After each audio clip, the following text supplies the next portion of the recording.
იზოლაციაში რჩება პრეზიდენტი. მე როგორც ვახსენეთ, არ იყო საკმარისი მაგალითები, რაც ჩამოთვალა ბატონო შოთა. მაგალითი არ იყო.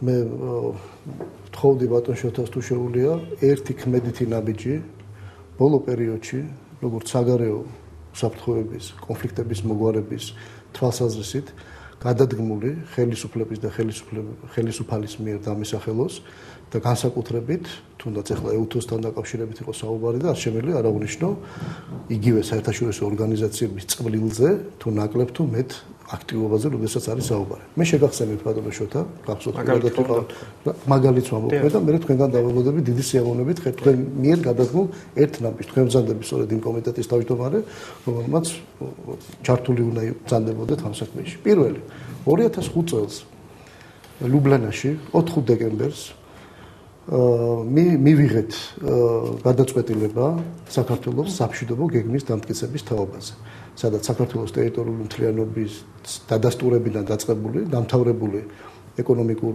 რეაბილიტაციის, რეინტეგრაციის პროგრამებამდე ყველაფერი თეთრზე, შავით წერია გარკვევით. ეს იყო ძალიან დიდი გამარჯვება ქართული დიპლომატიის იმ პერიოდში. რასაც მოყვა 2006 წელს ეკონომიკური რეაბილიტაციის პროგრამის დაწყება, ბრიუსელის დონორთა კონფერენცია ეგრეთ წოდებული და შემდგომ უკვე ფიქრი იმ რეალურ რეინტეგრაციულ საკითხებზე, ხალხთა შორის ურთიერთობაზე, ეკონომიკური რეაბილიტაციის პროექტების განხორციელებაზე და ასე შემდეგ. რა ქნას მეტი EUTO? ზუსტად იმ პერიოდში ამ საფრთხეებთან დაკავშირებით, განსაკუთრებით კოსოვოს ცნობის შემდგომ EUTO დაწყებული გენერალური მდივნიდან დამთავრებული ყველა ელჩებამდე ვაფრთხილებდა, ვთხოვდა თავი შეგვეკავებინა, აგვერიდებინა საფედრო პროვოკაციისათვის და მაქსიმალურად გონივრული პოლიტიკა გაგვეტარებინა. მოხდა ის, რაც მოხდა, სამწუხაროდ რატომ მოხდა, მე ამაზე აღარ გავაგრძელებ საუბარს. მე მაინტერესებს მას მერე რომელი ერთი ქმედითი ნაბიჯი, მე ჟენევის პროცესს არ გულისხმობ, იმიტომ კი არა რომ არ არის მნიშვნელოვანი, იმიტომ რომ ჯერჯერობით შედეგი არ გამოვიღეთ მიუხედავად იმ მექანიზმისა, რომელიც ინციდენტების პრევენციას ემსახურება. მე ძალიან მაინტერესებს. ამაზეა საუბარი, თუ უბრალოდ ხელს ვართმევთ ჩვენ ლიდერს, ამით ვართ მოხარული, იმიტომ რომ 9 თვე არ ჩამოგვირთვევია არავინ, თქვათ ისეთი სერიოზული ღირებული ფიგურისთვის, რამდენადაც მახსოვს და მე ბანკეტებს არ გულისხმობ და მე გულისხმობ ტეტ-ა-ტეტ. არა, ზუსტად მაგას ვამბობ, მე გულისხმობ პირდაპირ შეხვედრებს. და მე მართალი გითხრათ, ისიც ძალიან ნიშანდობლივად მეჩვენა, რომ ერთობლივი პრესკონფერენცია პრეზიდენტებს არ ქონიათ. მე დიპლომატიური პროტოკოლი ძალიან კარგად ვიცი. ეს ალბათ ბატონ შოთა ჩემზე უკეთ უნდა იცოდეს, მაგრამ ეს ის ნიშანდობლივად რომ ეს მანდამაინც კეთილგანწყობილი შეხვედრა არ უნდა ყოფილიყო და უფრო მეტი კრიტიკა უნდა ყოფილიყო ქართველი ლიდერის მიმართ. ეს არის ლოგიკა. სწორედ ამიტომ მე ნამდვილად მირჩევნია რომ პრეზიდენტს განა არ ხვდებოდნენ და იზოლაციაში იყოს, ხვდებოდნენ. რაც შეიძლება უფრო სწორი პირდაპირი არგუმენტები მოისმინოს თუ რასთან აქვს ჩვენ საქმე. გასაგებია ბატონ შოთა. ვიდრე თქვენს არგუმენტებს წარადგენდეთ, მე კიდევ უპასუხოთ არ შეიძლება. აუცილებლად უპასუხებთ. მე უბრალოდ კიდევ ერთ დავამატებდი. ფიგაროს მიერ აღნიშნული ერთ-ერთი რეპლიკა, ესე ვთქვათ, რომელიც არასასიამოვნო მოსასმენი იყო, თუნდაც ნებისმიერი საქართველოში მცხოვრები ადამიანისთვის. დამეთანხმებით, ალბათ, როდესაც ფიგარო საუბრობს იმაზე და წერს იმაზე, რომ ბოლოს ხანგრძლივი თხოვნის შემდეგ საქართველოს პრეზიდენტი მიიღეს ელისეს სასახლეში. იცით რა, ჩემთვის არის მნიშვნელოვანი ოფიციალური განცხადებები. ოფიციალური განცხადება გააკეთა პრეზიდენტის აპარატმა, ოფიციალური განცხადება გააკეთა საგარეო საქმეთა სამინისტრომ, საფრანგეთის საგარეო საქმეთა სამინისტრომ, სადაც აბსოლუტურად სხვა თემებზეა საუბარი. ეხლა მე რატო უნდა ვენდო, ჩემთვის უფრო სანდო რატო უნდა იყოს ფიგაროს პოზიცია, როდესაც მაქვს ოფიციალური წყაროების ვერ გეტყვით, იცით მე ხო სამკითხაოდ არა ვარ მოსული. მე გეტყვით ოფიციალური პოზიცია. ოფიციალური პოზიცია არის აბსოლუტურად სხვა. ამის გარდა ჩვენ ხო ეს მთლიან კონტექსტში განვიხილებთ, ჩვენ თქვით რა ეკონომიკურ ვერკეტებზეა საუბარი, რა ხელშეკრულებები დაიდება, იგივე რუმინეთთან, თურქეთთან, საფრანგეთთან და ასე შემდეგ და თავარი რა არის იცით, ეს შეხვედრა მოხდა პუტინის შეხვედრამდე 2 დღით ადრე.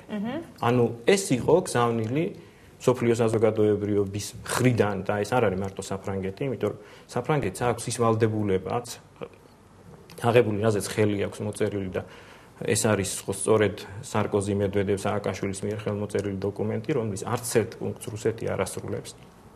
და აი ეს სწორედ იმ EUTOS და ევროკავშირის განცხადებებში ყველაფერია ასახული და საუბარია რომ ეს ხელშეკრულებები არ სრულდება, აქედან გამომდინარე ეს იყო რეალური პოზიცია. მათ აჩვენეს რუსეთს, რომ საქართველოსთან დამოკიდებულებაში მათ აქვს ცალსახა პოზიცია, ეს არის მისი ტერიტორიული მთლიანობა, ის რომ ამ საკითხებთან დაკავშირებით არასდროს კომპრომისი არ იქნება დაშვებული და განცხადება დღეს გააკეთა უკვე პუტინმა და მან თქვა, რომ ის მისტრალს არ გამოიყენებს საქართველოს წინააღმდეგ.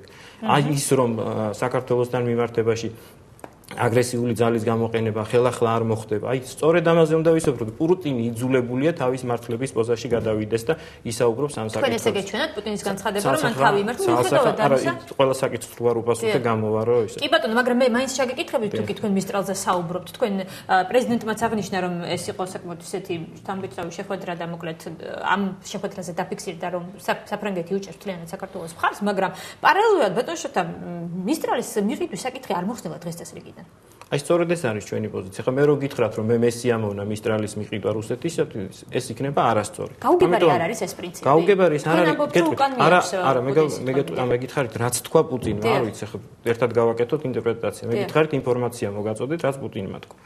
მეორე არის ის რომ მისტრალთან დაკავშირებით ეს პოზიცია არ არის მარტო საქართველოს პოზიცია. ამაზე შეშფოთება გამოთქვა ამერიკის შეერთებული შტატების ადმინისტრაცია. ანუ ჩვენი პოზიცია შეშფოთებასთან დაკავშირებით, მაშინ როდესაც სამხედრო ფლოტის ხელმძღვანელი გამოდის და ლაპარაკობს, რომ მას რო ამდაგვარი გემი ქონოდა, მაშინ საქართველოსთან ოკუპაციას დაამთავრებდა 24 საათის და არ დაჭირდებოდა 48 საათი. ასაკედან გამომდინარეობს რა აგრესიულ ძალას თანა გვაქვს საქმე. მეორე არის კიდე რომ საქართველოს თავი დავანებოთ. სამხედრო დოქტრინა რუსეთმა ამ ოკუპაციის შემდეგ ხომ უფრო გააძლიერა. და საერთაშორისო საზოგადოებრიობის პასუხი ვერ არის სათანადო ამ აგრესიასთან დაკავშირებით. იმიტომ რომ ამ საერთაშორისო საზოგადოებრიობას აქვს სხვა პასუხი. ისინი ისევ ცდილობენ რუსეთი ამ საერთაშორისო ინსტიტუტებში ჩაითრიონ და იქ მართონ რუსეთის ესეთი აგრესიული მატა. რაც შეეხება ჩვენს მიერ გაკეთებულ საქმეს. სწორედ თავის წინააღმდეგო არგუმენტი იყო, როდესაც ოპონენტი საუბრობდა 2005 წელს, სწორედ წინააღმდეგო რატო იყო? მე ვიყავი ჩართული ამ დავასრულე. ხო შეიძლება მე ხარ გიშლით. არა, უბრალოდ არასწორი რასაც ამბობდა, ამიტომ ჩაგეთეთ. ეს ამ ხელისუფლების გაკეთებული. ჩემს წინააღმდეგო ნამდვილად არ იყო. პირადად მე ვიყავი ჩართული ამ პროცესში, მაშინ ვენაში ელჩობისას. ხო, მაგრამ ეს იყო პრეზიდენტის გადაწყვეტილება. ამაში ამ დროს იგივე ევროკავშირში ეუთოში პრეზიდენტი გამოდიოდა და ამ წინადადებებზე საუბრობდა. ეხლა თუ წარმოვიდგენთ, რომ ეუთოს ელჩი წყვეტდა ამ საკითხებს, ეხლა ეს საერთოდ ირონიას მოკლებულია საერთოდ, მაგრამ ეს არის რეალობა. ამის გარდა ჩვენ გქონდა გაეროში პარალელური მუშაობა და გაეროში მოვახერხეთ სამუშაო სიტუაციაში შემდეგი, რომ ჩვენ გქონდა ცუდი მემკვიდრეობა. მაგალითად, გაეროს რეზოლუციაში ეწერა 94-ის ხელშეკრულებით, რომ ვერც ერთი დევნილი, ვისაც იარაღი აუღია ხელში, ვერ ბრუნდებოდა საკუთარ მიწა-წყალზე. ამის შემდეგ სერიოზული მუშაობები ჩატარდა გაეროს უშიშროების საბჭოში. დღეს უკვე რეზოლუციაში არის ჩაწერილი წინა რიცხვით გულისხმობ, რომ ყველა დევნილი აუცილებლად უნდა დაბრუნდეს. ამის შემდეგ ჩვენ დავიწყეთ მუშაობა, რომ ის ეთნოწმენდა, რომელიც მოხდა და დაფიქსირებული იყო ეუთოს სამიტებზე, ასახულიყო გაეროს რეზოლუციაში. ეს საკითხი გაგვინდოდა გაგვეტანა უშიშროების საბჭოზე, მაგრამ რუსეთის ვეტოს გამო არ გავიდა და ეს საკითხი გავიტანეთ ასამბლეაზე. და ასამბლეაზე არსებობს რეზოლუცია, სადაც წერია, რომ ამ ტერიტორიაზე დემოგრაფიული მდგომარეობა შეცვლილია სწორედ ძალადობის გამო და მოხსენიებულია ეუთოს ეს დოკუმენტები. დავამატოთ ბოლო პერიოდის ეს არის ინტეგრაციის სამინისტროს მიერ შემუშავებული დოკუმენტი, რომელსაც ჩვენც არ ველოდით იმხელა გამოხმაურება აქვს. მეორეა ეხლა რომ ეს რატო არ მოდის ყველაფერი მოქმედებაში. ეს იმიტომ არ მოდის მოქმედებაში, რომ ჩვენ გვაქვს აგრესორულ ქვეყანასთან საქმე და როგორც დავეთანხმები პრეზიდენტს, აბსოლუტურად ამ ქვეყანას მართავს პუტინი და კგბ, ანუ დღევანდელი ის სტრუქტურა, რომელიც წესით ამას არ უნდა მართავდეს. აქედან გამომდინარე ამ ძალას ანგარიშს უწევენ თავის აგრესიულობიდან გამომდინარე, მაგრამ ჩვენ გვაქვს რეალური შედეგები. იგივე ლიტვის პარლამენტის გადაწყვეტილება და მე გარწმუნებთ, რომ ეს არ არის ერთი გადაწყვეტილება, სადაც ეთნოწმენდად ჩაწერილია, ანექსია ჩაწერილია, უკანონო ოკუპაცია ჩაწერილია და ასე შემდეგ და ეს არის საკმაოდ სერიოზული დოკუმენტები. გარდა ამისა უამრავი სამუშაო უბრალოდ დრო არ მექნება და კი ბატონო გავაგრძელებთ ამ თემაზე საუბარს მხოლოდ რეკლამის შემდეგ, გადაცემაში რეკლამის დრო და ჩვენ ხალხმოკლე პაუზის შემდეგ დაბრუნდებით, დაგვალოდეთ.